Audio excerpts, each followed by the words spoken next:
वक्फ संशोधन कानून 2025 की करेंगे, जिस पर सुप्रीम कोर्ट में सुनवाई जारी है। केंद्र की तरफ से सॉलिसिटर जनरल तुषार मेहता और वक्फ कानून को चुनौती देने वाली याचिकाकर्ता की तरफ से वरिष्ठ वकील कपिल सिब्बल पक्ष रख रहे हैं। सिब्बल ने कहा कि इस मामले में अंतरिम आदेश जारी होने तक सुनवाई होनी चाहिए।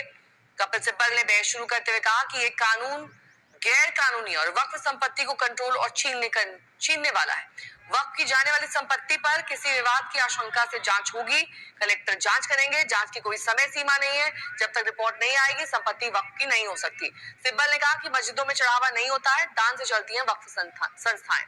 कपिल सिब्बल ने कहा कि नया अधिनियम कहता है कि अगर ये एएसआई संरक्षित क्षेत्र है तो ये वक्फ नहीं हो सकता। इस पर कोर्ट ने क्या कहा, ये आपके धर्म का पालन करने के अधिकार को छीन लेता है।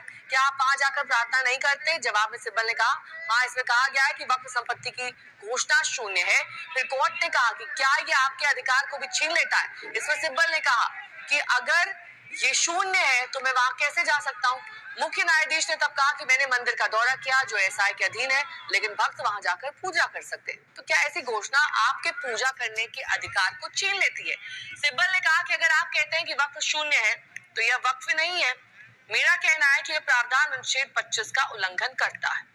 संजय शर्मा मेरे सहयोगी जुड़ गए हैं तमाम जानकारी के साथ। संजय, ये जो जिरह की कुछ जिस्ट सामने आई है, कुछ बातें जो यहाँ पर कोर्ट ने कही है, काफी सख्त तरीके, सख्त लहजे से कपिल सिब्बल को समझाया जा रहा था कोर्ट द्वारा, न्यायाधीश द्वारा, कि आप जिस तरह के तर्क दे रहे हैं उसका लाइव एग्जांपल देकर मैं आपको समझा सकता हूं कि वो तर्क ठीक नहीं है।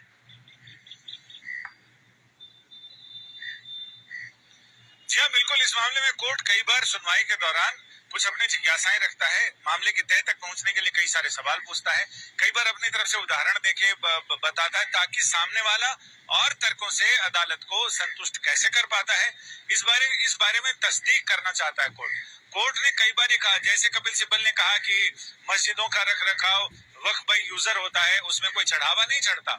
इस पर कोर्ट ने पूछा कि दरगाहों में तो बहुत चढ़ावा आता है। इस पर कपिल सिब्बल ने कहा कि मैं मस्जिदों की बात कर रहा हूँ।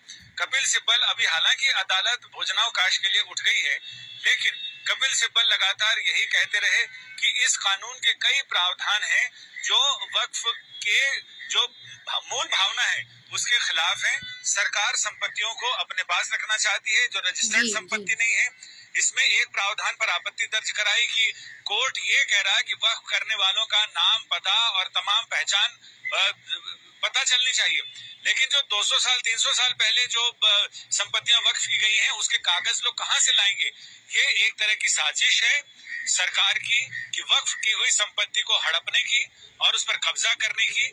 जो नागरिक अधिकारों का जो अल्पसंख्यकों के तौर पर इन्हें मिले हैं संविधान के अनुच्छेद 25 में, ये उसका उल्लंघन है। और कोर्ट ने कई सारी चीजें, जैसे कोर्ट ने ये भी कहा कि औरंगाबाद में वक्फ की संपत्ति है उस पर बहुत विवाद